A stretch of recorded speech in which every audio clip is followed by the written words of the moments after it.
Yeah, you tuned into the right place. Welcome to the rain. Golden Queuing. H 2.0. Yeah. You're looking for a diamond, found a treasure in the rough.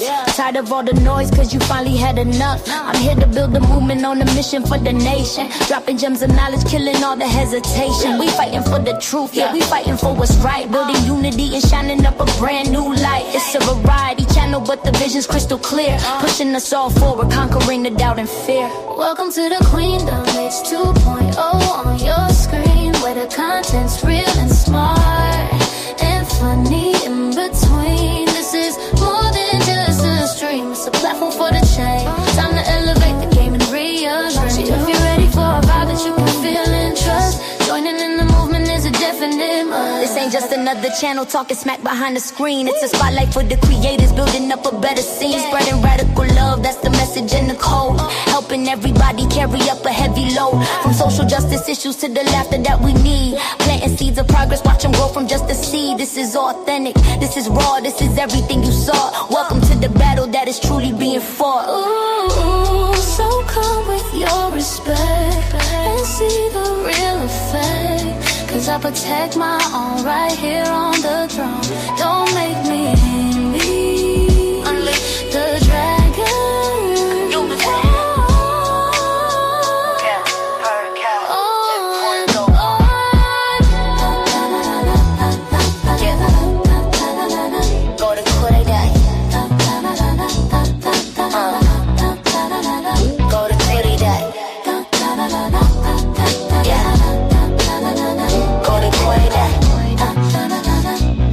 Subscribe, ring that notification bell. Yeah, you don't wanna miss a thing. Welcome to the family. Yeah.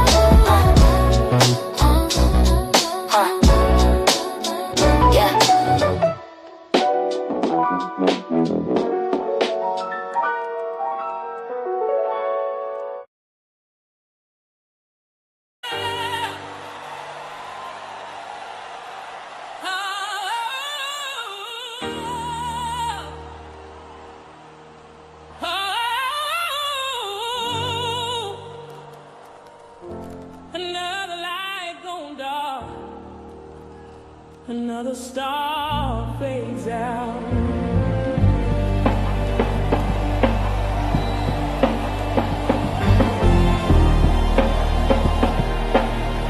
Yeah.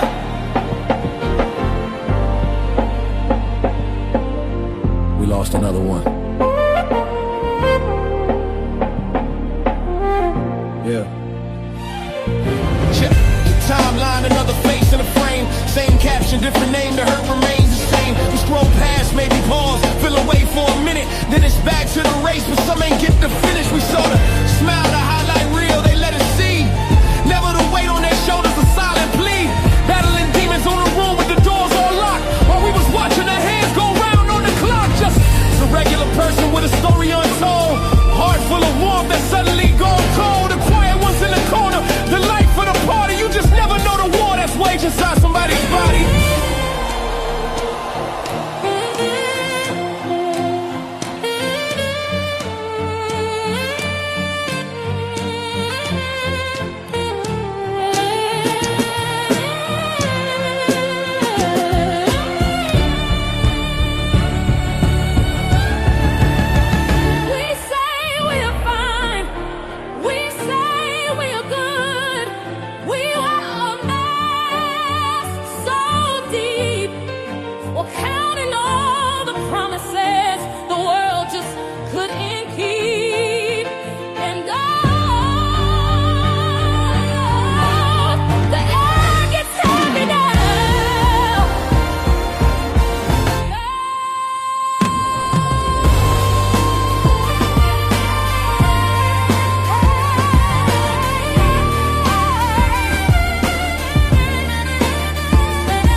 R.I.P to the fallen angel. beautiful soul gone too soon. Caught between the trials and the pain, though they were reaching for the sun, but got lost in the moon. So let's be kinder the time we have left, 'cause you never know the weight on some love's chest. A final poem left on the string sword. Yeah, it's the ripple that hurts the most, the empty space they leave, the memories that haunt the ones who are left to grieve. A mother's child, a partner's love, a ride or die best friend, a storybook that slams shut right before the end. We judge the cover, never reading what's inside the pages. Assume the strength, ignoring all the war that rages. A simple word, a loving gesture, are you good, that's real, could be the very anchor that somebody needs to feel. So check on your strong friends, the ones that never seem to break, 'cause sometimes the widest smiles are the easiest to fake.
Hey y'all, what's up?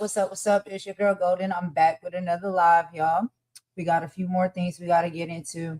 I hope you guys are having a really good day wherever it is that you are. It's about 12:44 p.m. here Eastern time in the Carolinas in the United States. And it's pretty nice weather outside. It's not too cold, it's not too hot. and the sun is shining pretty bright. So y'all know what that means. I'm in a pretty good mood. But I hope you guys are having a great day as well, in whatever respectful times on your end, whether it's morning, afternoon, night, or evening. We got a few things we got to get into, y'all. There's a lot of updates coming out, of course, wrapped around politics. But one of the first things that I wanted to talk about is something that I seen today that was a bit heartbreaking. Reverend Jesse Jackson, he is passed on to glory, is no longer with us. So we will be covering a massive news day, but we do have to start with that. Reverend Jesse Jackson, a giant of the civil rights movement, has passed on to glory at the age of 84 years old. So he did live pretty much, a full life. We're going to be diving into a little bit of, his legacy from Selma to his historical presidential runs. In true crime updates, the Pima County Sheriff has officially cleared Nancy Guthrie's family in her disappearance. But there has been a bombshell letter to TMZ that claims an eyewitness saw her being taken to Mexico. We will break that down and play some of those allegations from the TMZ platform. In Washington, the GOP Civil War reaches a boiling point. Donald Trump lashed out in a late night meltdown over, of course, the Epstein files, specifically targeting Marjorie Taylor Greene after she broke ranks to demand their release. Plus, we have Hillary Clinton, who sat down with BBC and had an interview where she accuses the Trump administration of a mass Epstein cover-up.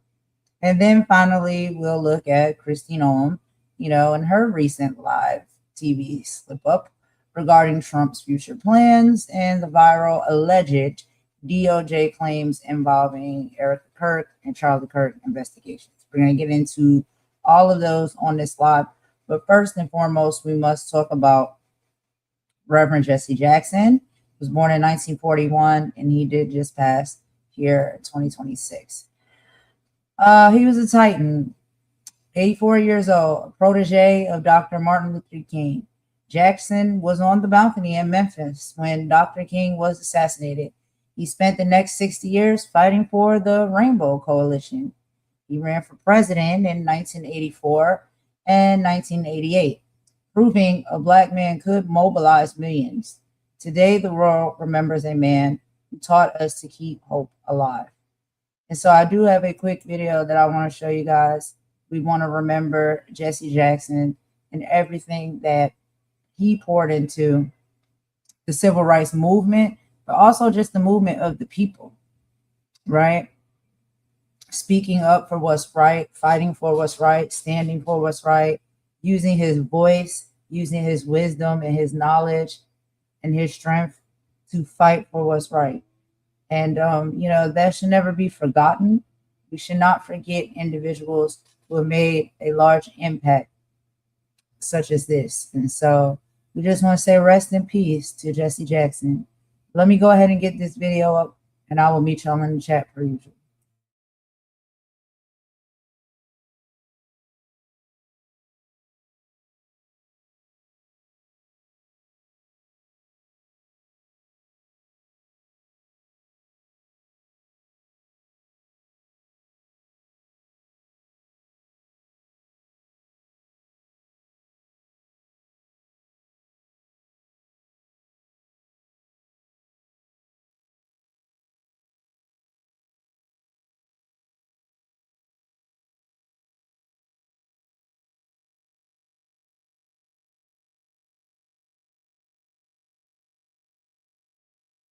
Peacefully overnight in Chicago. He was surrounded by his family.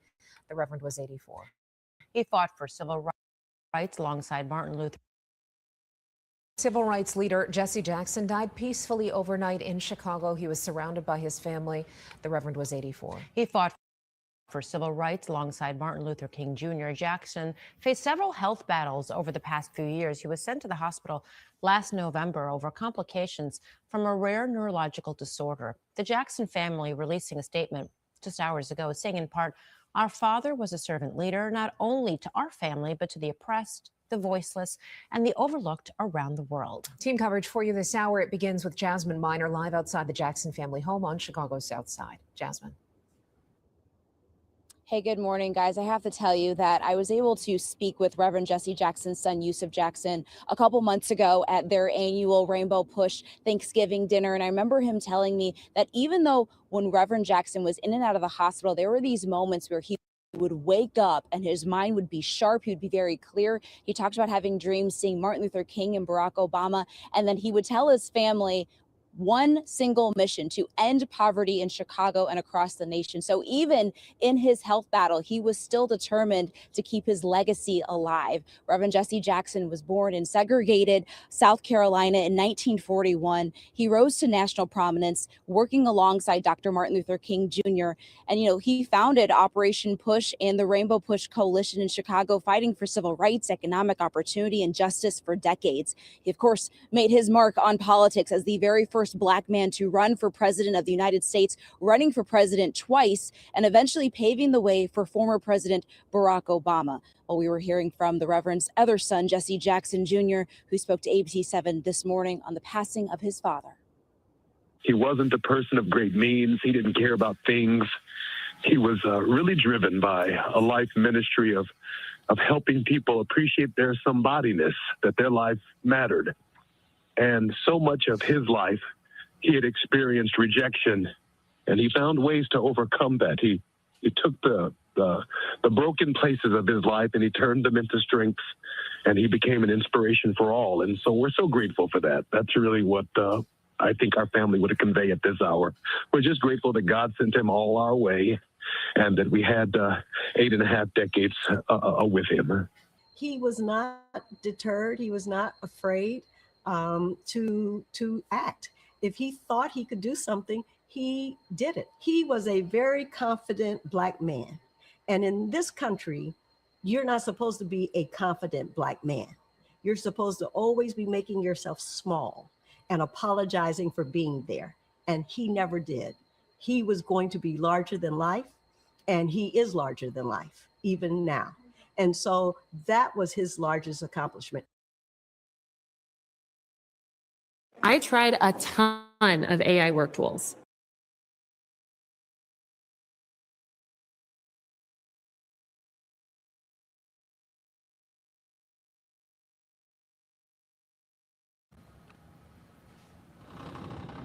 He absolutely did make others around him better, including myself. This is a picture of Reverend Jesse Jackson and I from last summer. Reverend was someone that I actually met when I was a kid at Rainbow Push. And I can tell you, he was someone who always kept his office door open. I would come in, he would teach a little bit about Black history. He never ran out of stories to tell. And then he would look at me and he would say, "Jasmine, you are somebody, and I'm proud of you."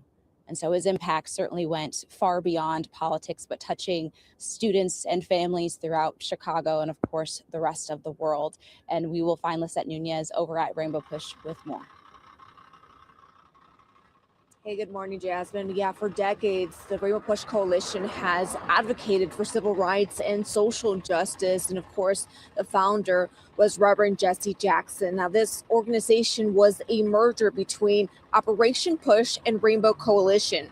Jackson's advocacy started at a very young age. At just 24 years old, he became head of the Chicago chapter of Operation Breadbasket, which secured economic and employment opportunities for Black communities. Jackson received numerous awards throughout his lifetime, including the NAACP President's Award and the American Institute for Public Services Jefferson Award. Now, Jackson was also recognized nationally in 2021.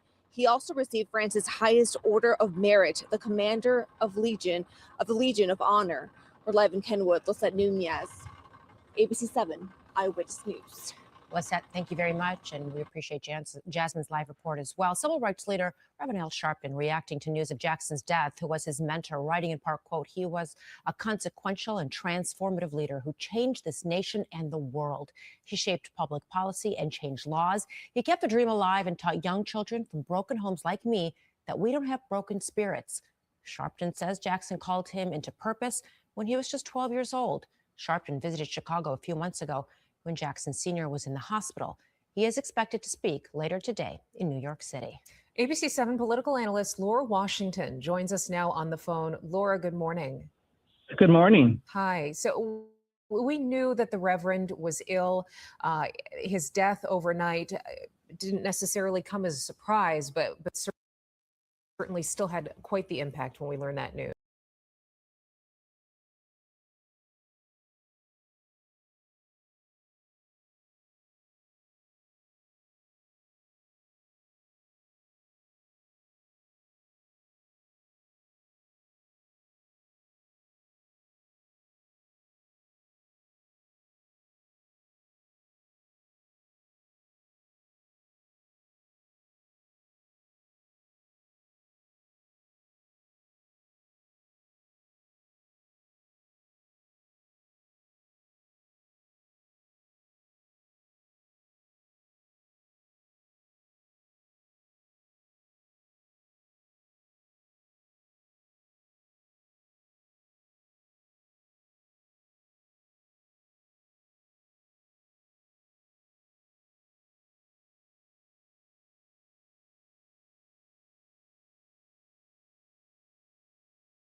All right, y'all. So we was having some technical difficulties. So sorry about that. I hate when that happens. But I was stuck. I couldn't get back in. I didn't have no control over moving forward with the live. But there was some things playing. I don't know if y'all was able to see it or not. But I'm back now. It's back up. So I'm hoping it stays this way. I really don't know what's going on, y'all. I really can't even explain it. But we will move forward. This is very unprofessional. I wish that it didn't have to go this way, so it could be just a regular, smooth program. But yeah, so we did hear from the news reporting about Jesse Jackson, and then there was some coverage that was done on Democracy Now! It's about 18 minutes. I thought it was very important for us to hear, and so I wanted to share that as well. Let me see if I can get that back up on the screen for y'all, and we'll go from there. I apologize for the technical difficulties. Let's go ahead and leave off where we, I guess leave off. I don't know what y'all saw, what y'all heard. I don't know. I don't know where y'all heard it. Do you want me to start it from the beginning and just start over? Or were y'all able to hear the stuff while I was locked out and unable to get in? I can't be sure. But anyway, let's just start from the beginning. Here we go. democracynow.org. I'm Amy Goodman. We're continuing our look at the life and legacy of the Reverend Jesse Jackson, who died today at the age of 84. A civil rights icon, two-time presidential candidate. We're joined now by two guests. Larry Hamm is a longtime civil rights activist. He's chair of the People's Organization for Progress. He was co-chair of the Jackson for President campaign in New Jersey in 1988. Also a Jackson delegate at the Democratic National Convention then, and the former president of the New Jersey chapter of the Rainbow Coalition. And we're joined by Clarence Lusane, political science professor at Howard University, the director of the International Affairs program there. We welcome you both to Democracy Now! Professor Clarence Lusane, let's begin with you. You woke up this morning with this news of this historic figure having passed, the Reverend Jesse Jackson. Your thoughts on his significance, on his life and legacy? Good morning, Amy, and good morning, Larry, as well. Yeah, my phone has been blowing up with texts from not just people here in the U.S., but from around the world as the news spread. I want to echo what Bernie Sanders said about Jackson's contribution. Jackson's life contributed to making this country more democratic, more inclusive, more fair.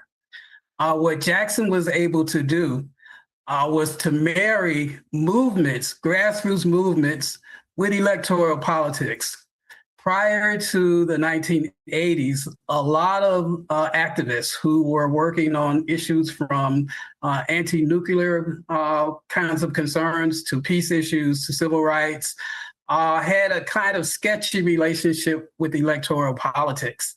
And Jackson saw that that was a vehicle for being able to bring this country to its principles that it espouses. And so in 84 and in 88, Jackson was doing two things. One was building an electoral movement that would make the Democratic Party and electoral politics more democratic.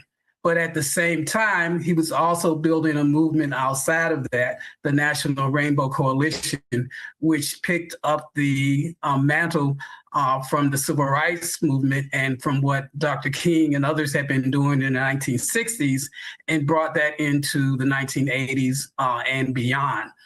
And his contributions were not just domestic, of course, but also international, not only working with folks who were working around issues like human rights and peace, but just a range of concerns that people had around the world, including, of course, the anti-apartheid movement.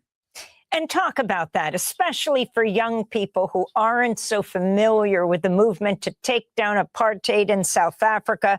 And going back to 1966, the March Against Fear in Mississippi.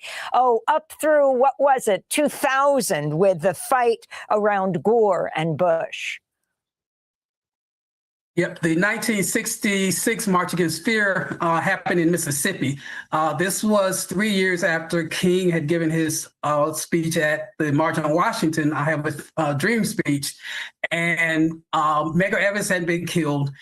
And James Meredith, who was a local activist in Mississippi, started a march. He was shot during that march, but that then galvanized the entire civil rights movement to come to Mississippi. So Jackson was there, King was there, Stokely Carmichael was there. That's where Stokely Carmichael made his famous statement about Black Power. And that's important because what we see with Jackson is that he brought together the disparate parts of not only the Black political movement, people who were nationalists, people who consider themselves socialists, people who consider themselves liberals, even Black conservatives. Jackson would galvanize and rally when he ran in 88 and 84. But Jackson also brought together people outside of the civil rights community and outside of the Black community.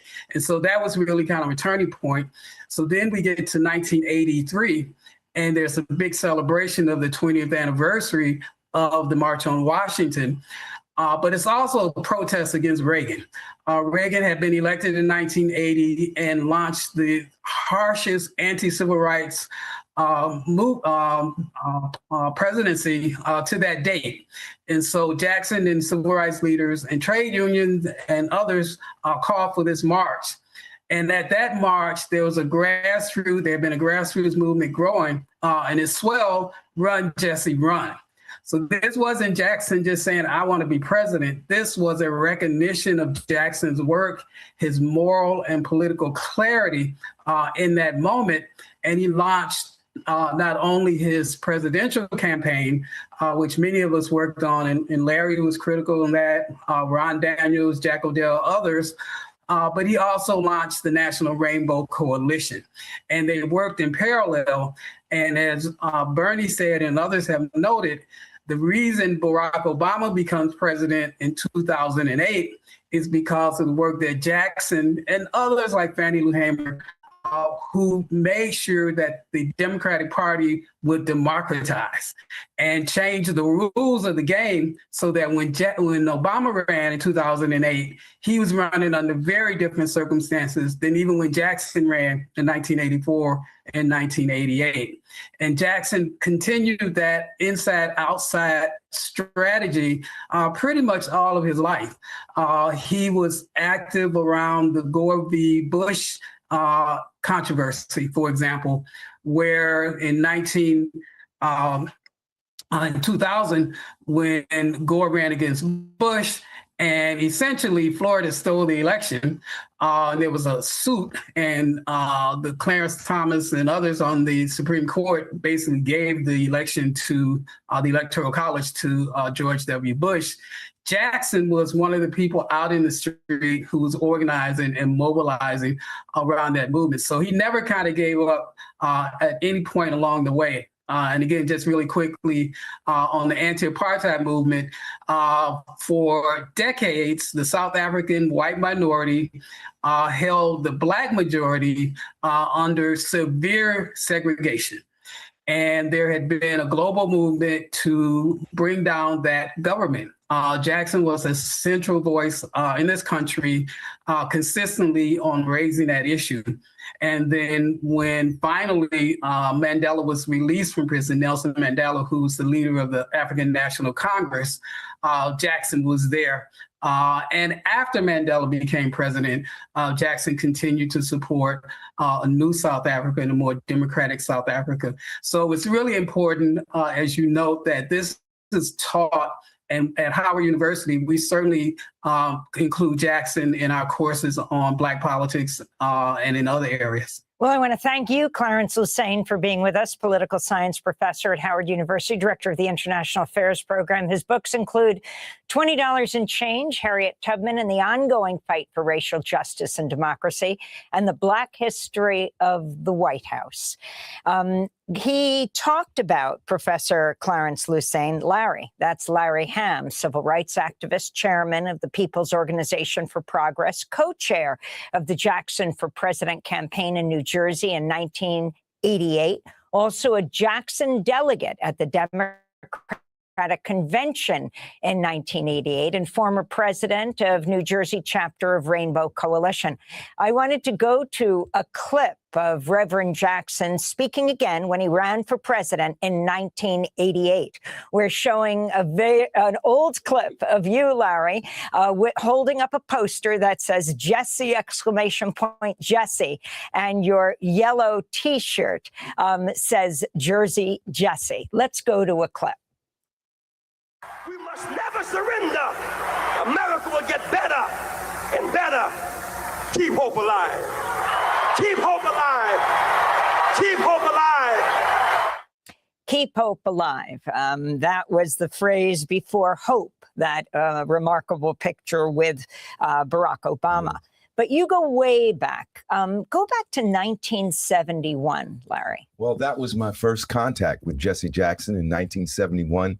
I had been invited to the SCLC, Southern Christian Leadership Conference National Convention in New Orleans to receive an award. I had just been appointed to the Board of Education in Newark by Ken Gibson, the first Black mayor of Newark. And you were the youngest ever member of the Board of Education. Yes. You would later become known as a DMU. Yes. You were a protege of Amiri Baraka. That is correct.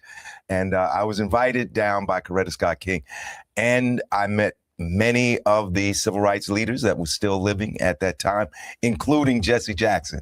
In fact, that was my first introduction to his oratorical powers. He spoke one night for almost like 3 hours, I think, at the dinner. And then again, we crossed paths at the National Black Political Convention in Gary, Indiana in 1972. And Jesse gave one of his most famous speeches at the opening of the National Black Political Convention in Gary in 1972. But then, as you mentioned, Amy, in 1984, he ran for president. At that time, we had formed in Newark the People's Organization for Progress in 1982, but in 84, we formed another group called Friends of Jesse Jackson to campaign for Jesse and to raise money for him. And then in 88, everything came together in the 1988 campaign. I was co-chair of his campaign in New Jersey and a Jesse Jackson delegate. And I want to say one of the major impacts that Jesse had, and I remember this fight pretty clearly, was the question of winner take all versus proportional representation. At the convention, you were selected to be the presidential nominee based on the number of delegates you won. And if you won a district, you got all the delegates. Jesse Jackson helped change that. So it was proportional. You got the number of delegates in proportion to the number of votes you received. And I think that mechanistically was one of the things that helped pave the way, as Bernie Sanders and Professor Lusane mentioned, paved the way for Barack Obama to become president. Jesse Jackson, in that way, made the democratic process, as Jesse said, more democratic. So talk about the significance, I mean, the inspiration for the next generations. I mean, you had Jackson taking on the large corporations, very comfortable walking into Wall Street, demanding proportional representation, not only in voting, but based on, for example, in media outlets around the country, proportional representations to the population they broadcast to have African-American reporters there, launched many young Black reporters in the country being hired. Right. Well, he introduced that principle not only into the political sphere, but into the economic sphere. that Black people, as you said, in the media should have representation proportional to our presence in the population, should have contracts in business in proportion to our population. That was one of his mantras at that time. But what amazes me, Amy, looking at the clips you played here this morning, is how prescient, how relevant Jackson's message was in the 80s and 90s to today. I mean, he's talking basically about the same thing, that we're living under political tyranny, economic tyranny of Wall Street, the greatest upward distribution of wealth in the history of the country, increasing poverty and unemployment. And we need a fundamental change. And I think those of us who recognize Reverend Jackson's contributions, the way we continue to honor him is to step up, intensify the struggle for racial and economic justice in this country. Finally, you ran for various political offices in New Jersey. You were there at the convention. In 1988, he got the second greatest number of votes for the presidential nomination. He famously was there in the crowd in Chicago when Barack Obama had just been elected, and you saw his tear-stained face as he looked up into the crowd. Your final thoughts on Reverend Jesse Jackson? Well, he was our living link to the civil rights movement, the Black freedom struggle, the Black liberation movement. Jesse Jackson, more than anything else, was audacious. If he had waited around for people to say, Jesse, you should run for president, or Jesse, you should do this, it probably wouldn't have happened. Jesse knew his place in history. He knew because of his role in the civil rights movement. And that's something we should not overlook. We talk more about the contemporary Jesse Jackson. We need to talk about his role in that movement of blood and fury in the 1960s, the civil rights movement in which so many lives were taken. But as I said, the best way that we can honor Jesse Jackson and all the martyrs, we also saw this week, a couple of weeks, the passage of Claudette Colvin, is to get back, step up. Claudette Colvin was Rosa Parks before Rosa Parks sat down on the bus and refused to get up. Jesse's daughter, Santita, spoke at the tribute at Abyssinian Baptist Church last week. I was also there for that. But the best way that we can honor these people is to step up this fight, because Jesse's life was an arc, and we saw that arc move in the direction of progress. And now the arc swings in the opposite direction of really counter-revolution. And now we have to step up and build this movement to fight that. Let's end with Reverend Jesse Jackson, in his own words, in 2013, at the 40th anniversary of the March on Washington. And so keep dreaming of the constitutional right to vote. Stop the madness in North Carolina and Texas. Keep dreaming. Keep dreaming. Revive the war on poverty. Keep dreaming. You go from stop and frisk to stop and employ. Stop and educate. Stop and house. Stop and choose schools over jails. Keep dreaming. Keep dreaming student loan debt forgiveness as a stimulus. Keep dreaming.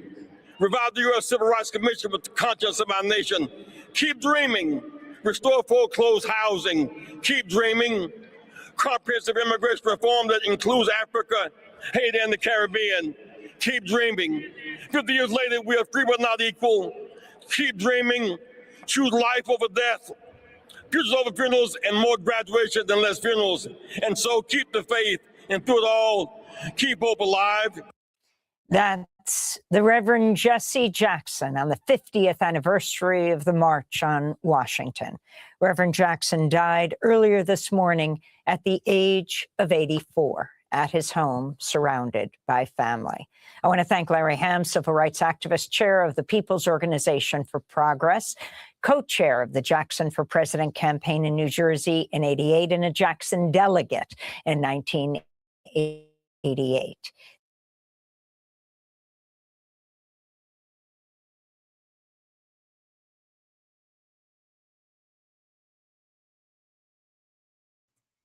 All right, y'all. So we did have some technical difficulties, but we're back and we got everything back going good. But yes, Jesse Jackson's life was a masterclass in persistence. Whether he was on the front lines in Selma or on the debate stage for the presidency, he never stopped believing that change is coming. As we say goodbye to a lion of the movement, we have to ask ourselves sometimes, and we often wonder, who is going to be next to pick up the mantle? But we want to say rest in power to Reverend Jesse Jackson. And before we get into our next topic, y'all, I'm going to go ahead and take a quick song break. I think this song actually ties into what we're feeling and what we think right now when we think of these leaders and these activists that we have been so blessed to have in our lives, moving and making change for us to be in the positions that we're in right now. So I'm going to go ahead and play this song and we'll get right into the rest of the live. We have more things to cover. Y'all rock with me if you want to. We'll be right back after this song.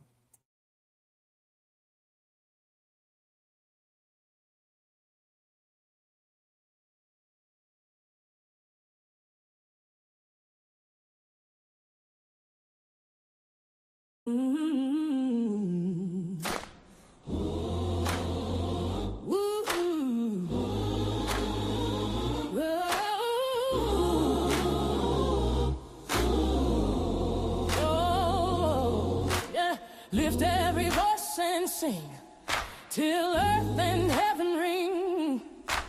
Ring with the harmonies of liberty. Let it ring out loud. Let our rejoicing rise high as the listening skies. Let it resound loud as the rolling sea. Like the mighty waters. Sing a song full of the faith that the dark past has taught us. We remember it all. Sing a song full of the hope that the present has brought us. Hope is alive, yeah. Facing the rising sun of our new day begun. Let us march on. Let's keep marching till victory is won. Victory is won. Stony the road we trod. Bitter the castanete rock. But we're still here.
Pretty love, no pretty stage, just a mirror. Act one, the deaf pay attention. Check the manifest, they drag us from the coast. Middle passage madness, where we lost the most. Packed in hoes like cargo, spirits in a cage. Built a brand new nation, lived a life of rage. Yeah, we were the property, the 3/5 compromise. Picked the cotton, built the White House with our hands inside. trees with our blood and cry. Yeah, you know what they were for beneath the southern skies. That strange fruit hanging message of their hate. A simple wrong look was enough to seal your fate. To my brown kin, they just stole it, called it manifest. Killed the Aztecs, stole the planes, put them to the west. The good old days, the signs on the wall. They want us broken, silent, waiting for the call. They wanna push us backwards, drag us down to hell, but we ain't going back, not going back. We ain't going back. We ain't going back. We ain't going back. Let's talk about a word. In your hood. Let's talk about a word. See how it sticks. 6 letters, COLORED to politics. Not a person, just a label, just a shade on a chart. A legal way to tear a whole damn race apart. Colored water fountain, colored waiting room, colored entrance round the back, a social living tomb. Jim Crow was the law, man. Segregation was the tool. Taught a child to hate his own skin before he went to school. And it ain't just here, that's the global view. Apartheid, colonization, yeah, they did it there too. That word was a weapon, a boot on the neck to say you live, you die, you move at our check. They want the good old days, the signs on the wall. They want us broken, silent, waiting for the call. They wanna push us backwards, drag us down to hell, but we ain't going back. We ain't going back. We ain't going back. We ain't going back. We ain't going back. Don't you dare say it's repeating. It never stops. They just got new suits, new slogans, new cops. They ban the books that tell the truth of Act 1. They call a protest riot soon as the marching's done. They tell us get over it, it wasn't us. While they build the same systems of them and us. Gerrymander the district, choke the money from the school. Praise the good old days while they fill the modern jails. This is the warning, this is the last stand. We learned your lessons, now we understand. We are the children of the ones you couldn't break. We are the dream that you could never ever take. We are the fire you tried to douse with ice. We paid the cost, we ain't gon' pay it twice. You want us back in chains, you want us on our knees. We'd rather die right here standing on our feet. This ain't a threat, this is a promise we fulfill. We ain't ever going back. Oh, yeah. You start to say we ain't going back.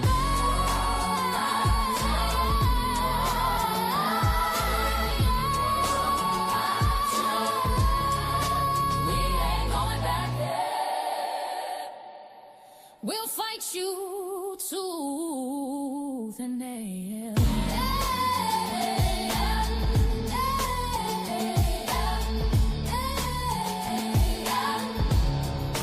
We ain't going back.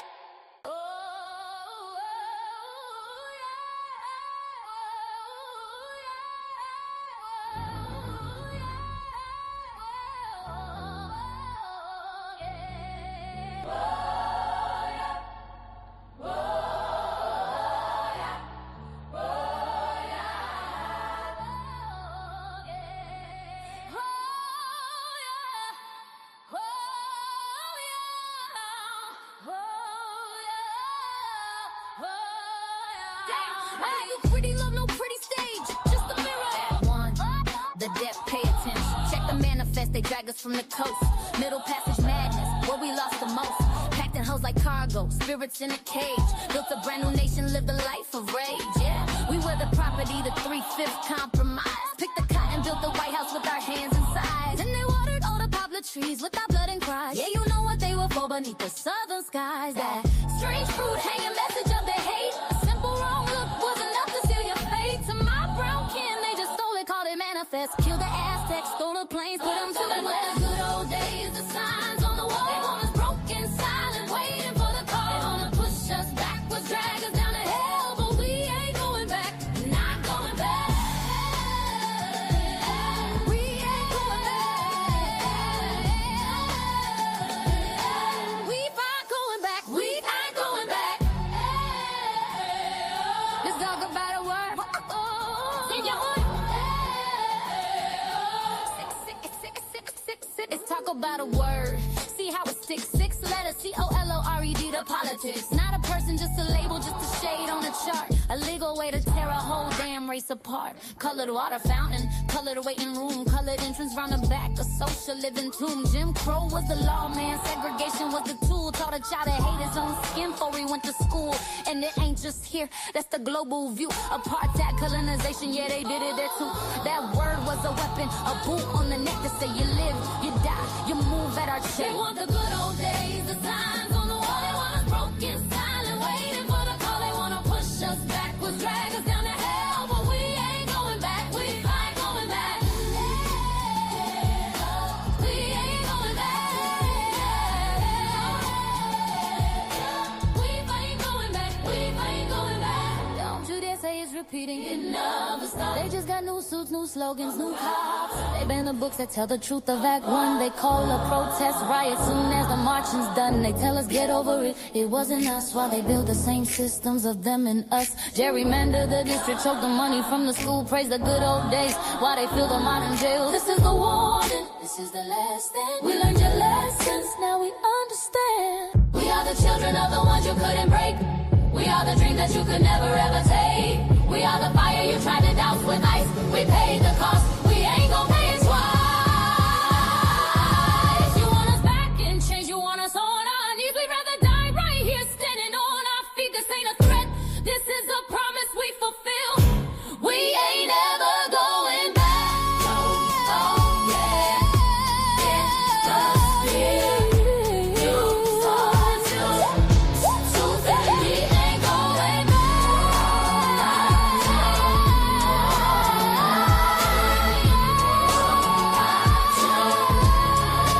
We ain't going back there.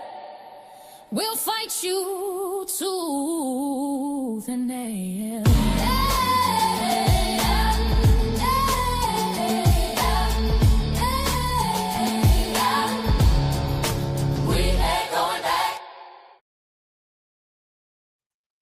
All right, y'all. So we just went ahead and took that quick little song break. And I wanted to play not just that first song, but that second song twice.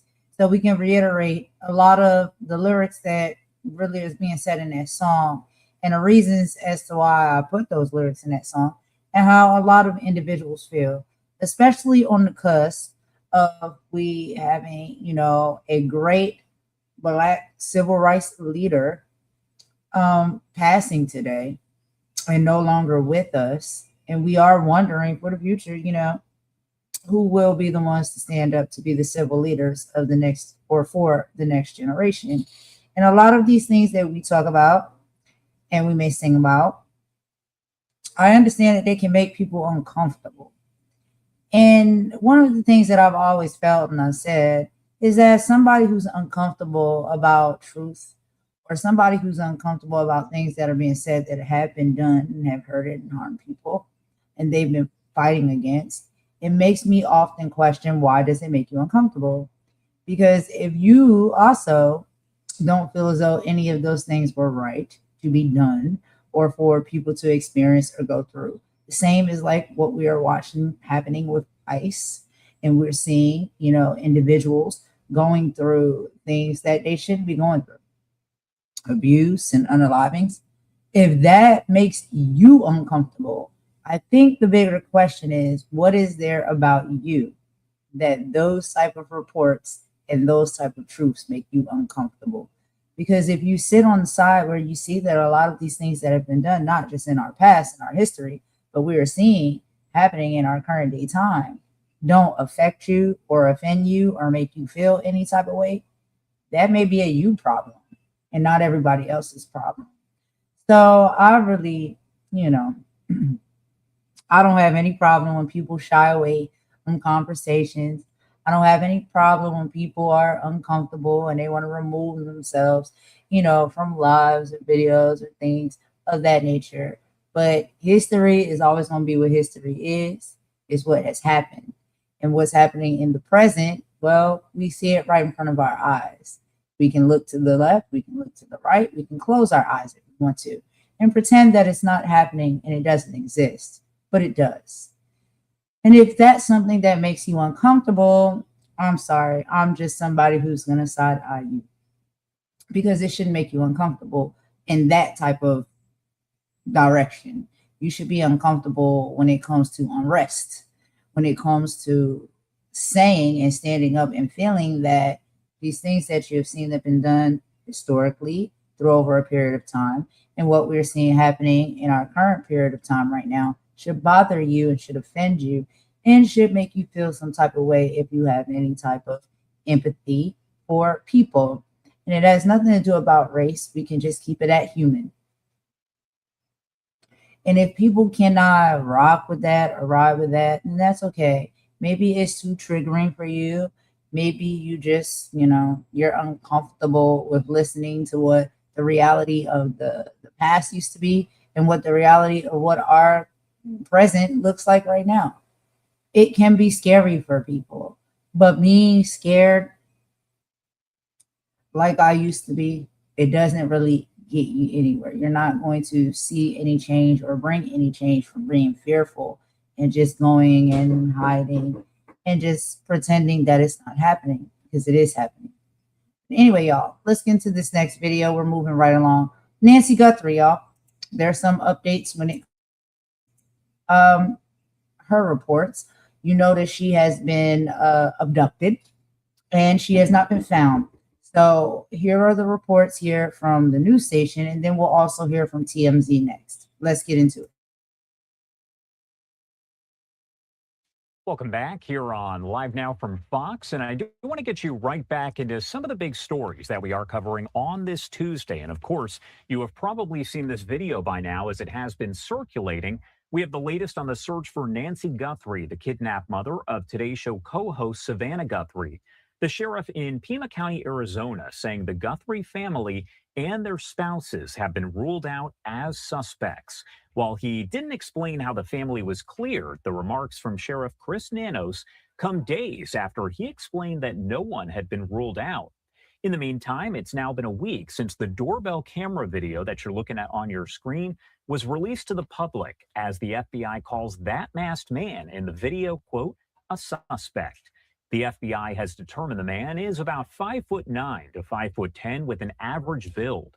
The FBI telling Fox News Digital that DNA recovered from a glove believed to be connected to that suspect in Guthrie's kidnapping is undergoing quality control testing at the sheriff's lab over in Florida.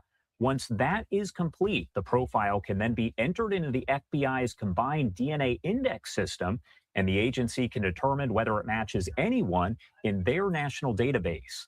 The FBI also saying that it has not ruled out the possibility of more than one person being involved in the crime. Nancy Guthrie was reported missing on Sunday, February 1st, about 14 hours after investigators say she was dropped off at her home in the Tucson area after dinner with her family. Sheriff Nanos quickly saying it's clear that Guthrie was abducted, and he also says he believes at this point that she is still alive. I want to bring in Greg Sanfilippo, a former New York City Police Department Intel and Counterterrorism Sergeant, now the Vice President of Doyle Security Services, to talk more about it all. Thank you so much, Greg, for taking the time to be here and helping to break this down with your expertise. Thanks for having me back, Judge. Of course. And first off, I want to start by mentioning that statement there from Sheriff Chris Nanos. He was very clear on social media yesterday saying that the Guthrie family and their spouses have really been helpful in all of this and that all of them have been cleared as suspects. How exactly does that work? How is the sheriff, how are investigators there able to clear them as suspects 100%? It is a little unusual to publicly exclude someone or clear someone, Josh, but in this case, I think it does show the toll that all this is having on the family, and perhaps the sheriff felt that that would be the best way to handle this. But the investigations initially, always start with those closest, especially those who saw the victim last contact. So their investigators are, and were excluding those people closest initially. But in this case, the sheriff determined to put that statement out. And of course, that comes as so many people have speculated about the situation. There's been a lot of talk on social media. So that led the sheriff, after he received apparently several requests from media members, to say, these are not suspects. The Guthrie family, their spouses, not considered suspects. Now, the FBI says it also hasn't ruled out several people could be involved. So how do investigators figure out whether there is more than one person responsible for this? Yeah, they're going through all the evidence right now through the DNA that may have been found in the home, possibly a connection to a black glove, similar to what we saw on that video from the person outside the house in that evening.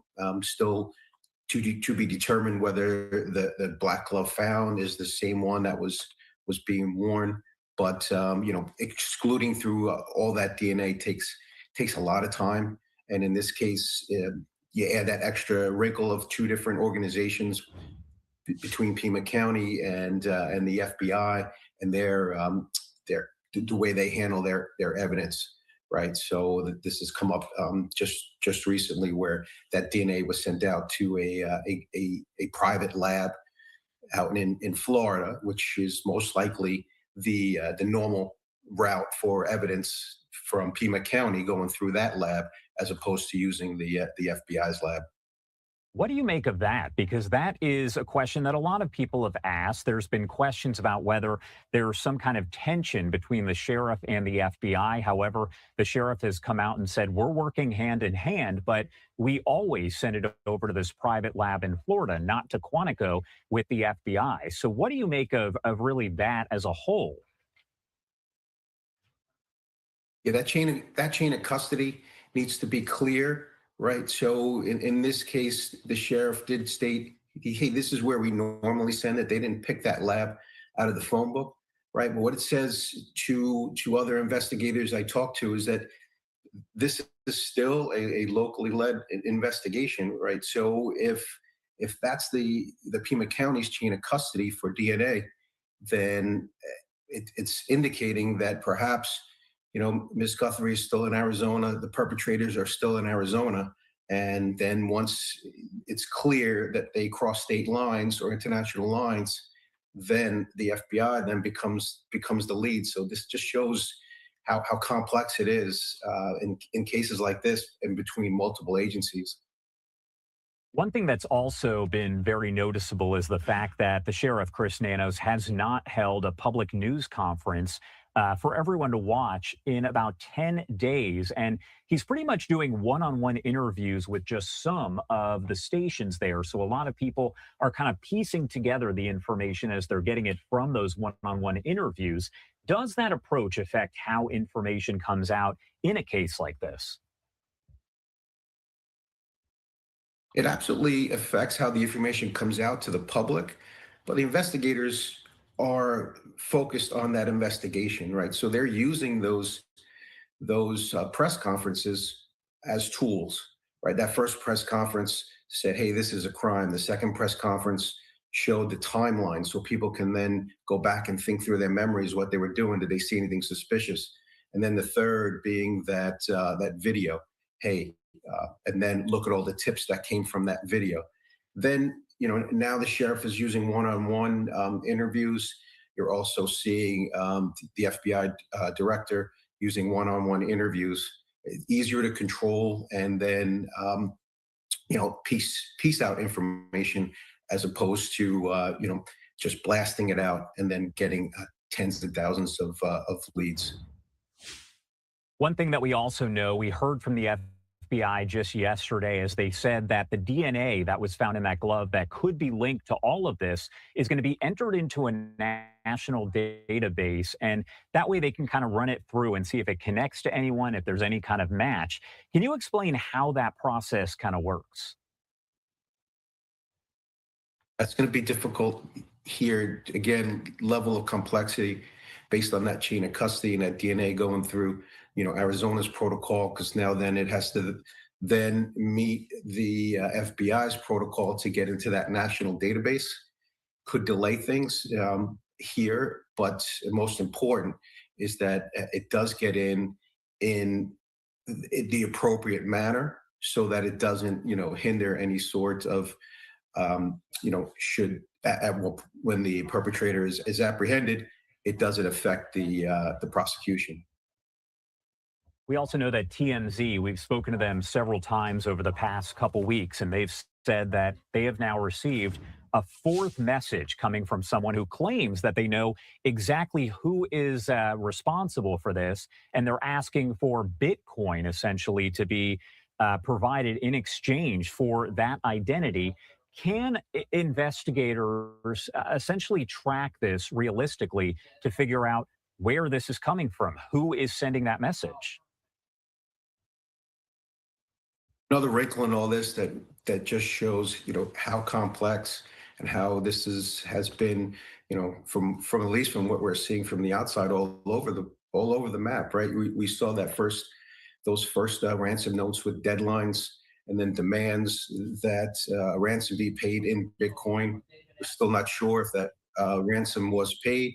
And now you see these other notes saying, pay in Bitcoin for information, right? And again, gone through TMZ, a media outlet still does have a threshold to report facts. However, not gone through the law enforcement channels. That Bitcoin itself, based on the value of Bitcoin, is less than the ransoms. I'm sorry, the amounts that has been offered by the FBI. So just questionable, and just it leads to the just how confusing this has been. What should the public maybe do if, and what shouldn't they do if they believe maybe they have a tidbit of information that could be helpful, but they don't know for sure if it is helpful, if it's a viable lead? What should they do and what shouldn't they do? They should continue, anyone listening should continue to go back through their video cameras, their cell phones, images, just thinking where they were on those dates, February 1st, the other dates that are put out in the timeline, and continue to use the FBI's tips lines, Pima County tip lines, and any of those tips are going to be investigated. What not to do is just perpetuate misinformation or disinformation, right? They will, people putting in false reports will be prosecuted ultimately. But, if in good faith, if you think you have an idea or something seems a little out of the ordinary, please, report it to those tips lines. Greg Sanfilippo, thank you so much for being here with us and helping to discuss this. There are so many questions I could still ask you, but anything you want to add here before I let you go? I can't be sure, y'all, but if I'm looking at this person here, this doesn't seem like a volatile person. It doesn't seem like a person who has a gripe or some type of anger, to go and do what they've done. This seems like a person who is cowered down and a person who has been put up to do this job that really doesn't want to do it, nor do they know how to do it.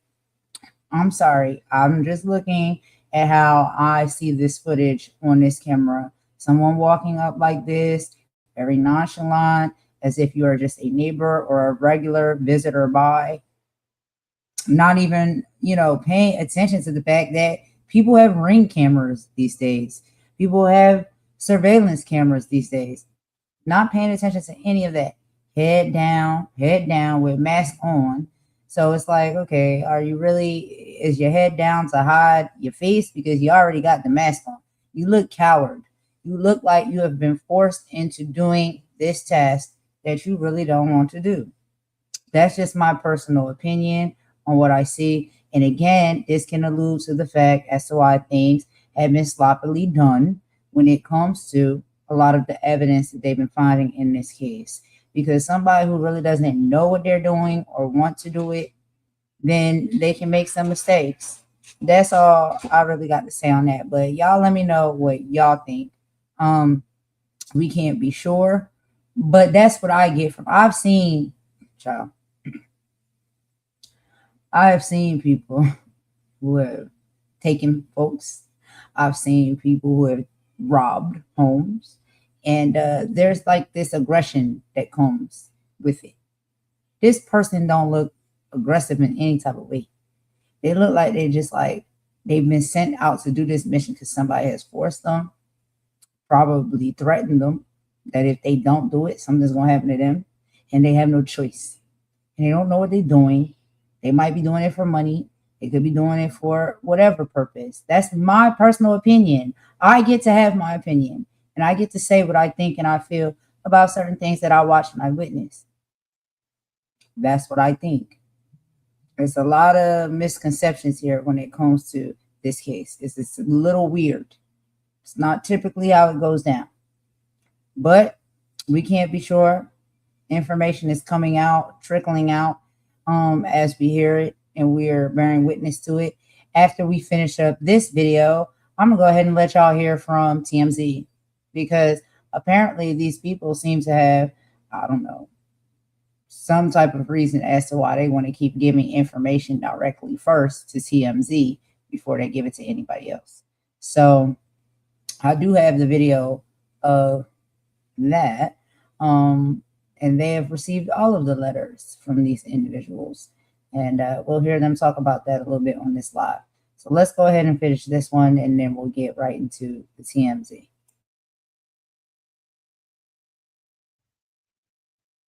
Josh, as we continue to see these videos, I encourage everyone to that has these doorbell cameras, to use them for what they were intended, right? It used after the fact in the investigation, it does help. We saw the FBI grab that video, even though there was no subscription, right? But that's a high threshold to for a law enforcement agency to get that information. Is continue to use these subscriptions and then use the cameras for what they're worth, as for live monitoring, right? Look, see who's at the door before you answer it, and continue just to assess your security and keep improving it. All right, Greg, thank you so much for being here with us. We definitely appreciate it. My pleasure, Judge. And I want to take you to this post right here coming in from Fox 5 Atlanta. As we mentioned, family members of Nancy Guthrie, including her children and their spouses, have been ruled out as suspects in her disappearance. That is according to Pima County Sheriff Chris Nanos. He said that on Monday. As we get additional information on that, no question, we are going to bring that to you right here on Live Now from Fox. And if we get any word of a potential news conference, we will bring that to you as well. But of course, let you know the second that we find out.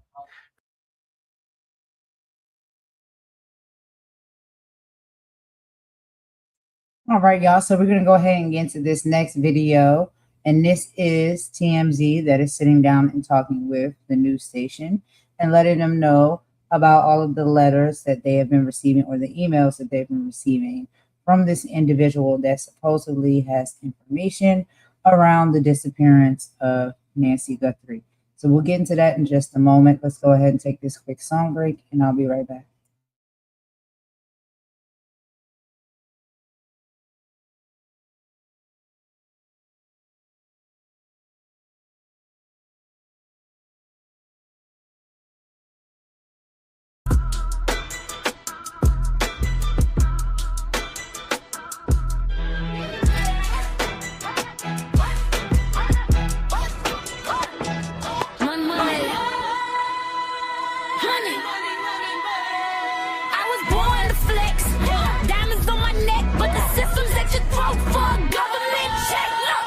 Check the bag, check the tag, check the greed. ICE agents hunting humans just to get the fee they need. They don't care about the name, they don't care about the face. Just a bounty on the soul, trying to scrub them from the place. Getting paid by the head, yeah, they stacking up the bread. While the families in the shadows living life in constant dread. It's a business, it's a racket, it's a cold-blooded game. They'll snatch a father from his daughter just to justify the name. ICE is moving through the night. For the love of money.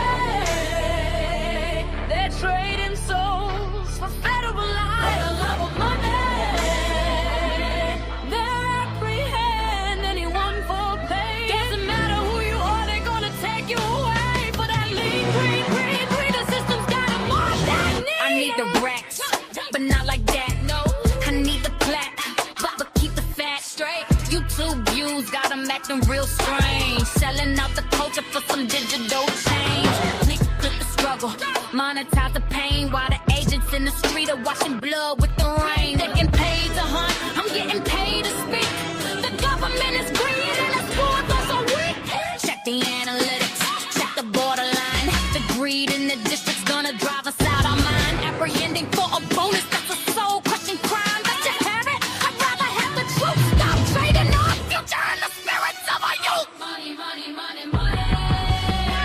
Money, money, money, money. Don't let the algorithm change you. Money, money, money, money. The head full of talk, and standing tall for the people.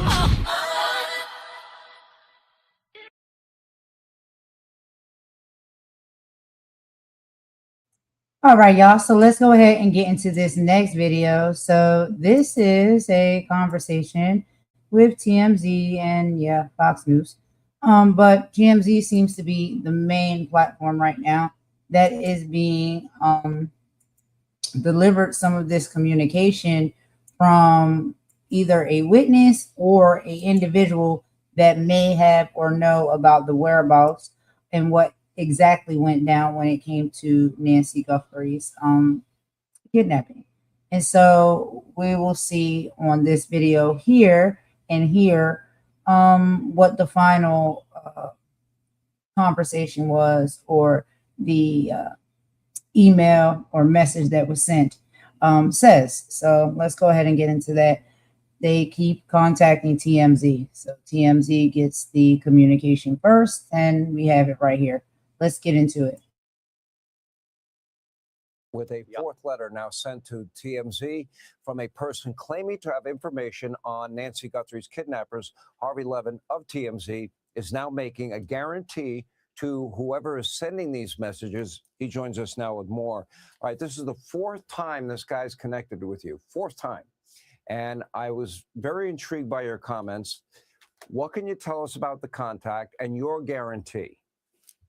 Okay, so we got a letter, an email this morning, and this man, it's the same person who sent all four, because there's a Bitcoin address, which is the same in all four. And he is demanding now $1,000, $50,000 upfront in Bitcoin, and then he will supply the information about where Nancy is, where the kidnapper is, and then will rely on good faith on the part of the FBI to deposit the other 50. So let me first tell you what he said, and then I will tell you what we did. Okay, I'm quoting from the letter now. He said, "I know what I saw 5 days ago south of the border, and I was told to shut up, so I know who he is, and that was definitely Nancy with them." So this is the second time he sent a letter where he's suggesting there's more than one person, but there is a main kidnapper. So he says he knows. He has a burglary conviction, he says, from 10 years ago. He seems worried about being implicated, and he doesn't trust the FBI. So what we did today, I did a social media post where I said, look, you don't trust the FBI, send us the information. We will immediately send it on to the FBI. And then if the FBI catches the kidnapper and finds Nancy, then there is a record that you were the one who did it, because we'll have that. So the FBI can't say he didn't give it to us. We have the record, and they'll end up paying. So that's what I sent. The FBI knows that I did this. They knew beforehand, did not oppose it. And that's what we did. Okay, when you say this guy had a burglary conviction, did he disclose that to you, Harvey? Or if he didn't disclose it, that would mean we probably have identified who that person is. He disclosed it. He said it in the letter. Yeah. He was trying to explain why he was afraid to come forward. By the way, in my social media post, I said to him, look, if you are faking this, you're committing a federal crime. And I will say this much. He responded to that and said, I am aware of that. I am telling you the truth. So look, I know the FBI is interested in these 4 emails. They are keenly interested in that ransom note. I can tell you that. So that's where we are right now. Well, the fact that now, for a second time, he's mentioned that there are multiple people involved is it's interesting, but it also does give hope. I mean, that's as close to proof of life we've had since the get-go as we now enter week 3 here. Let me ask you particularly about the glove, because I know you've been doing a deep dive into that as well. And what have you discovered? So I've talked to law enforcement about this. And look, I hope that the kidnapper dropped that glove and they find his DNA and catch him and find Nancy. I really hope that. But it is just weird to me, Sean, that if you were him and you went in the house with those gloves, with that disguise, and you somehow get Nancy in a car and start driving, the first thing you would do, even before you put the car in drive, is take the gloves off, because how do you drive with those gloves on? So if he took the gloves off and put them on the seat, how does one of them end up in a field by the road 2 miles away? It's weird. And I can tell you that people I've spoken to in law enforcement also find that weird. Obviously, there could be an explanation, and I've been told more than once, don't use logic to try and figure this out, but it's just odd to me. Yeah, it's odd to me too. What can you tell us about the helicopter-mounted signal sniffer to detect any signal from Guthrie's pacemaker? Yeah, I mean, what it presumes, Sean, is that she is still right in that area. And she could be. She could be. I don't think they know. The letter I got, the emails I got, say Mexico. Again, I don't know that this person is telling the truth, but twice they are saying Mexico. And so they're not far from the Mexican border. I think the person who is the main culprit here is from that Tucson area, especially because of their seeming ties to these television stations in Tucson. But that doesn't mean that he is holding Nancy in Tucson. Well, I've always been hopeful about the Walmart connection, the masks, the clothing, the backpack, all sold exclusively at Walmart.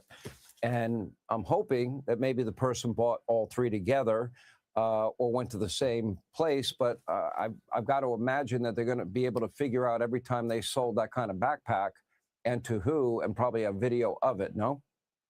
Well, yeah. And, we found this, and I believe this is the jacket. It's called an Athletic Works Fusion knit jacket. And as you said, purchased at Walmart. So, the bonanza here is if they could find some kind of a sales receipt with both a backpack and a jacket together. That's wishful thinking, but possible. Now, it's not exclusively, some of this is not exclusively at Walmart. That's what we're being told. But it certainly is a big lead.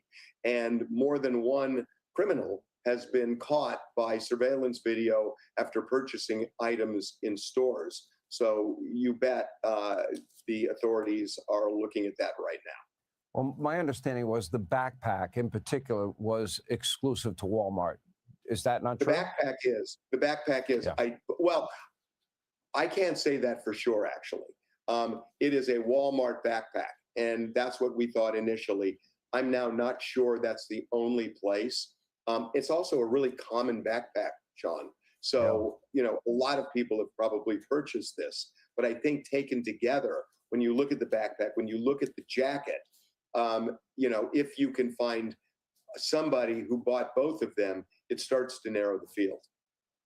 All right, Harvey Levin, great work, and thanks for all you're doing. I think if we're successful here, you will play a big role in it. Thank you.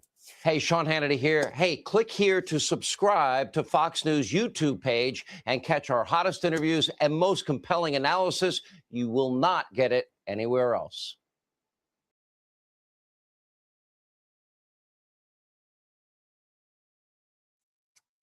All right, y'all. So we're about to go ahead and get into the next topic for the live.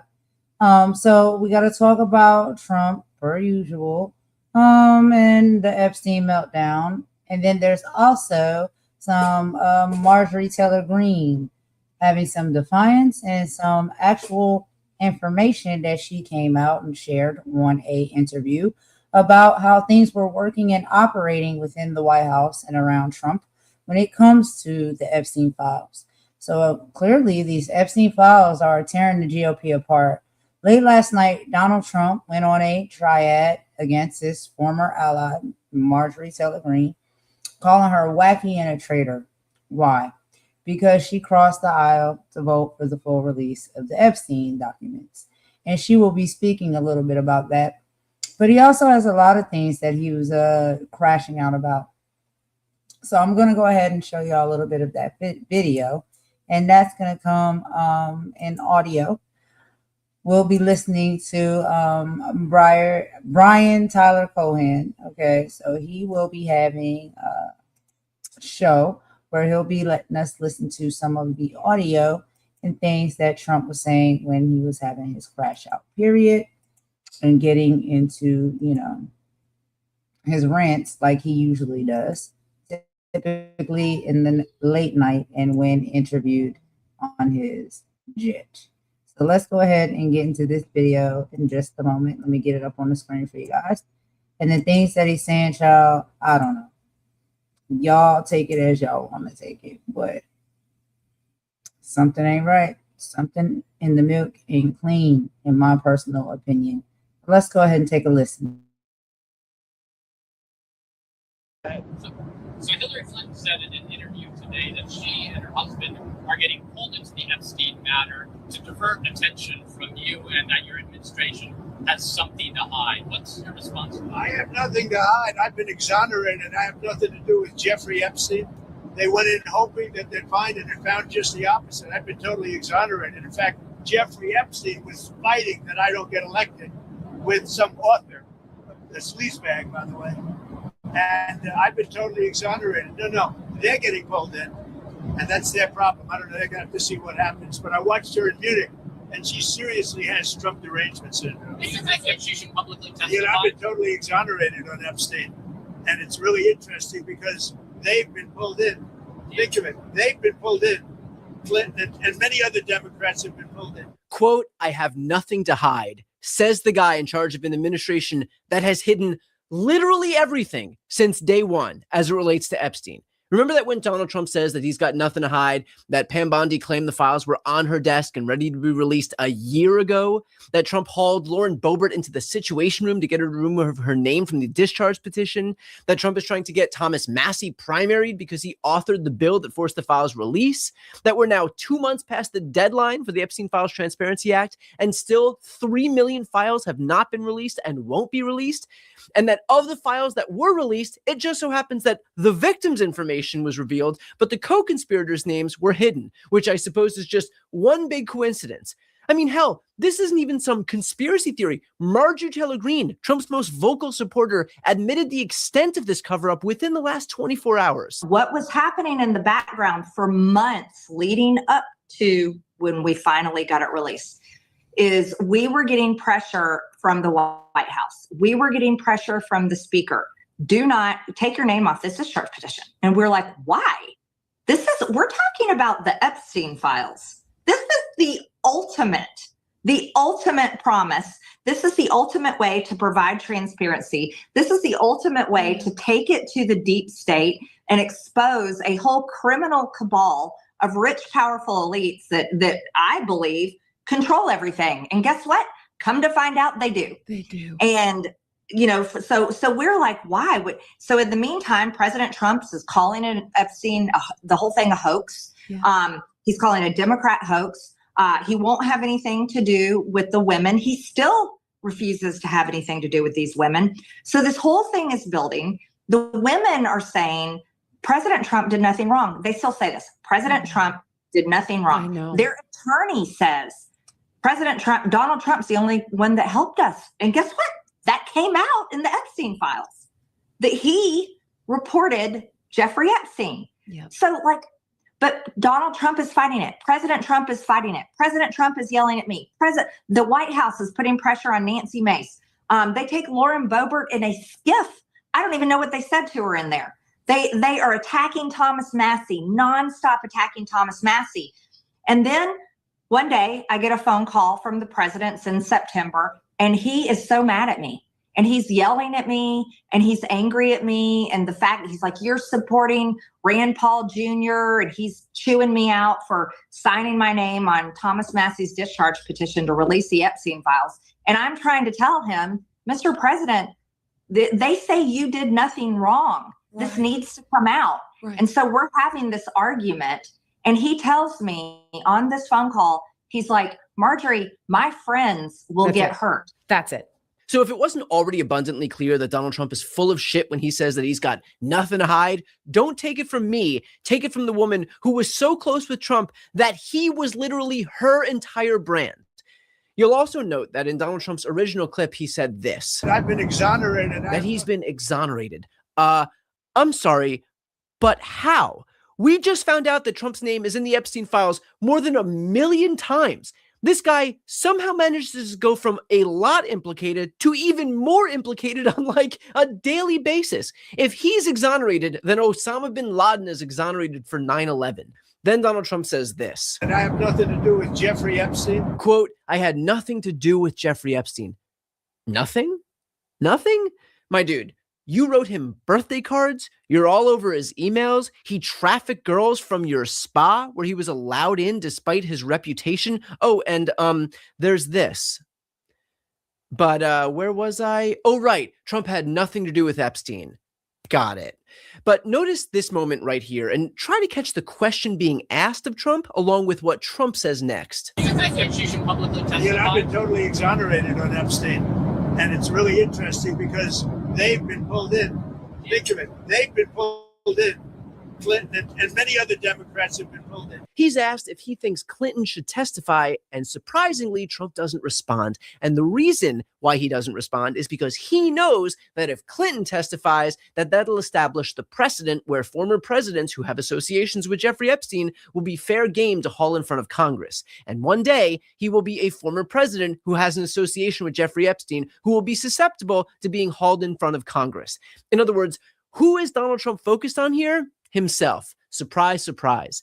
In fact, James Comer was actually asked about this risk for Trump, to which he said this. President Trump's name is mentioned more than 1,000 times in these documents. Why not try to get more information from him? Try to get him to testify. Yeah. Well, I've noticed that every time you all do a gaggle like this with President Trump, somebody asks him about Epstein. So he's been answering questions about Epstein. Not under oath. But, well, has Bill Clinton ever answered any questions on Epstein or Hillary Clinton? So this is going to be a new opportunity, and we'll go from there. So why isn't Trump, who is named in the files more than the Clintons, going to get the same treatment that Comer is demanding of the Clintons because he's already been asked about it? Okay, but this is the kind of stuff that Trump says when he's asked about it. Are you still talking about Jeffrey Epstein? This guy's been talked about for years. You're asking, we have Texas, we have this, we have all of the things. And are people still talking about this guy, this creep? That is unbelievable. Do you want to waste the time, and do you feel like answering? I don't mind answering. I mean, I can't believe you're asking a question on Epstein at a time like this. So apparently that right there was sufficient for James Comer, Mr. Serious Investigation. But surely there must be a more satisfactory answer. What did Jeffrey Epstein mean in his emails that you said you knew about the girls? I know nothing about that. They would have been announced that a long time ago. It's really, what did he mean when he spent all the time with Bill Clinton, with the president of Harvard, who you know, that is Summers, Larry Summers, whatever his name is, and all of the other people that he spent time with. Jeffrey Epstein and I had a very bad relationship for many years. But he also saw strike because I was president. So he dictated a couple of memos to himself. Give me a break. You got to find out what did he know with respect to Bill Clinton, with respect to the head of Harvard, with respect to all of those people that he knew, including J.P. Morgan shares. Sir, Yeah, if Jennifer, there's go nothing ahead, go ahead. incriminating in the file, sir, why not take us Quiet, begin. More and more into social and search, Dave just realized that it brings less with every dollar spent. Other advertisers just like him are using Realize to break their growth ceiling.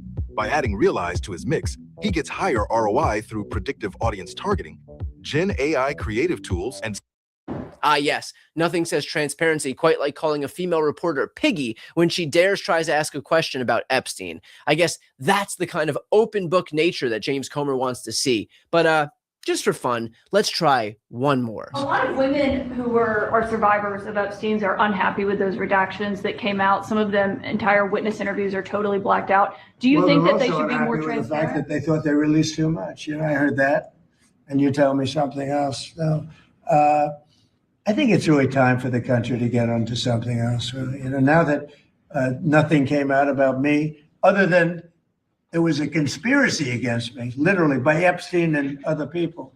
But I think it's time now for the country to maybe get onto something else. What would you say to people who feel like they haven't gotten justice, Mr. President? Something that people care about. Yeah, what did you say? Go ahead. What would you say to the survivors who feel like they haven't gotten You are the worst reporter. No wonder CNN has no ratings because of people like you. She's a young woman. I don't think I've ever seen you smile. I've known you for 10 years. I don't think I've ever seen a smile in your face.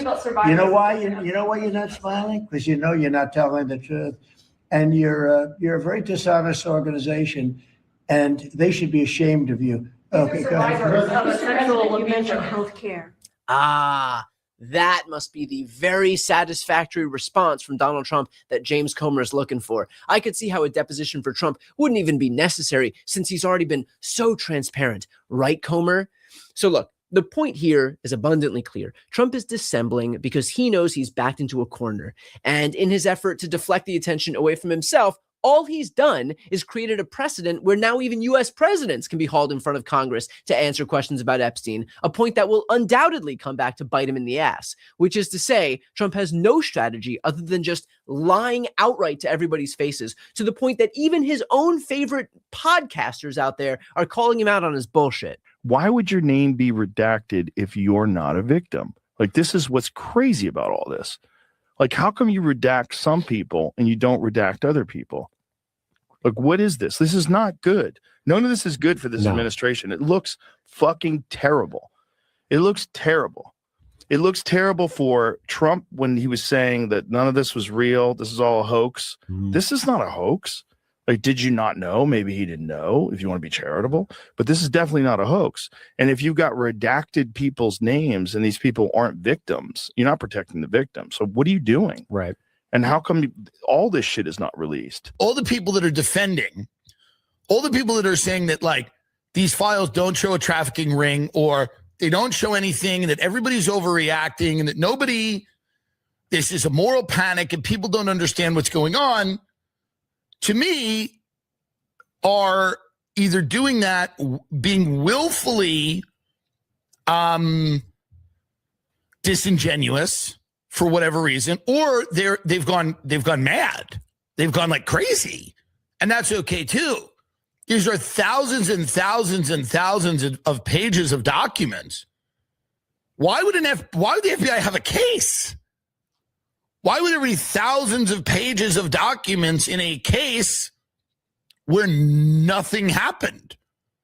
It seemed really weird if nothing happened. All of these women for years had just been wrongly accusing all of these powerful people. Obviously, I felt that they were covering it up, and that's why I was like, what the fuck is going on? But to even respond, to me, that means that they're in like immediate, oh shit mode, right? Like, I knew it, and I pushed, and I was like, what the fuck is going on here? But it was so peculiar because they campaigned so hard on exposing it. Like the Bongino guy and Cash and Trump are campaigning on exposing it. Pam Blondie and Kash Patel saying there was nothing there, which is all so ironic because remember last year, Pam was like, the files are on my desk. I have the list. I'm making binders. We're going to release all of it. And then randomly, like 2 weeks later, she was like, there's no list. There's nothing to prosecute. There's no file. We can't tell you anything. Sorry, we can't drop anything else. No files. The list does not exist. Like Kash Patel even testified about that. He sat in front of all of our representatives on camera and said, there is nothing there. We have no evidence that we need to prosecute anyone else. It was just Epstein trafficking children to himself. There is nothing there. At this point, I'm not sure who Trump is performing for, but it's clearly not working. And I have a feeling that the lies are only going to get more and more obvious as he lodges himself deeper and deeper into this hole that he's created.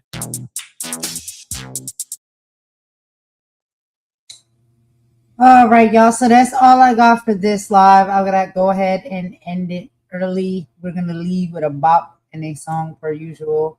I will talk to y'all on the next live. I hope y'all, I can't really say enjoyed what you saw, but maybe it was, information that you may need to have, reports and things of that, updates. And again, we have to say R.I.P. to Jesse Jackson. He is no longer with us, and we should remember all of the great things that he did for people, period, when it comes to humanity. Because at the end of the day, we all are human, and that's all that really matters. It doesn't matter our race, it doesn't matter our skin tone or our skin color, or where we come from in this big, beautiful globe. We all are human. We all have the basic necessities that need to be met. And civil rights leaders typically fought not just for that, for their own people, but for people, period. And so we will always send a salute to them and say rest in peace. Thank y'all so much for joining me on this live. I will talk to y'all on the next one. Golden out.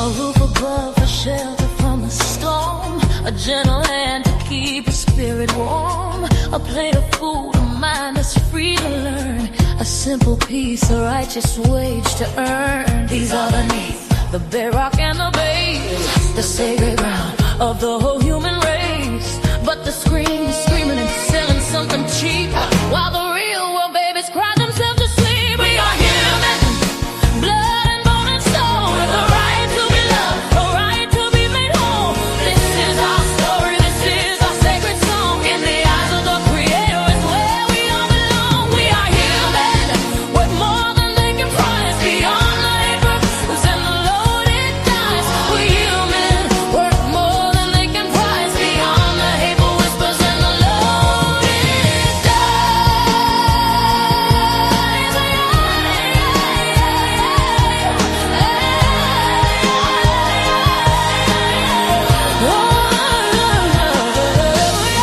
They're painting pictures twisted and real, teaching our children how they ought to feel.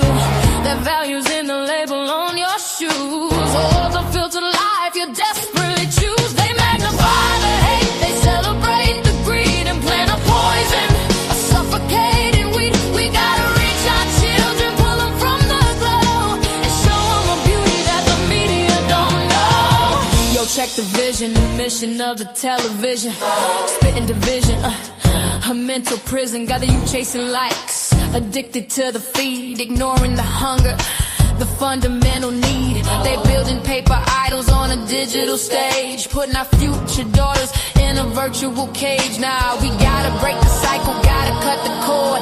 The real word is powerful, mightier than the sword. So we teach them about their history, teach them about their grace, teach them about the power in every single face. We are human, blood and bone and soul, with a right to be loved, a right to be made whole. This is our story, this is our sacred song. In the eyes of the Creator, it's where we all belong. We are human, worth more than they can prize, beyond the hateful whispers and the loaded dice. Human, worth more than they can prize, beyond the hateful whispers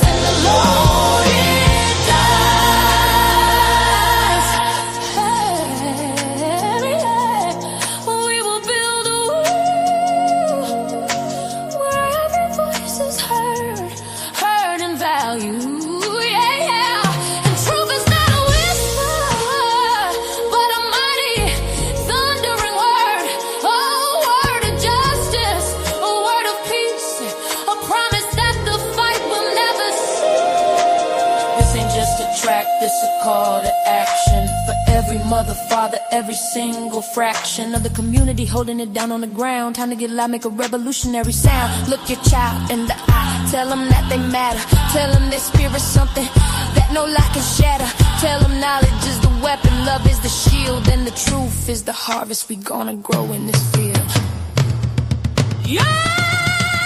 We are heroes, we are. Teach the children.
To the right place. Welcome to the rain.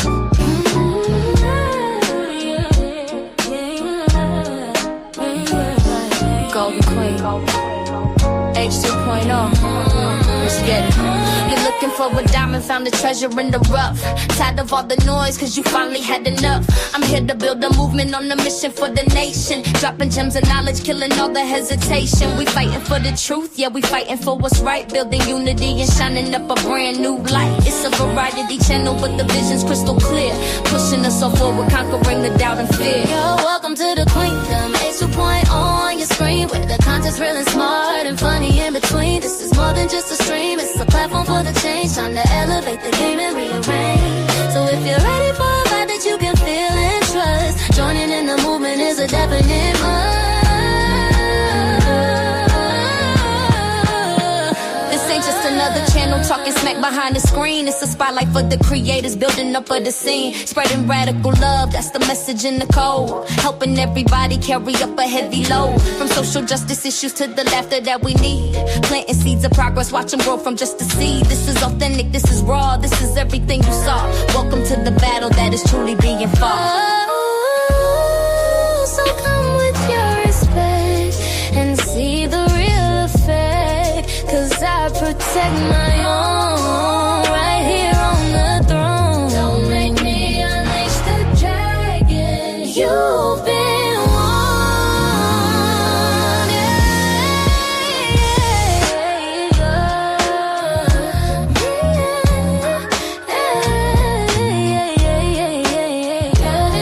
Yeah. Don't make me unleash the dragon. You've been warned. Yeah. Don't make me unleash the dragon, you've been warned. Yeah. Golden Queen H2.0. The movement starts now. Go ahead. Hit subscribe, ring that notification bell. You don't want to miss a thing. Welcome to the family.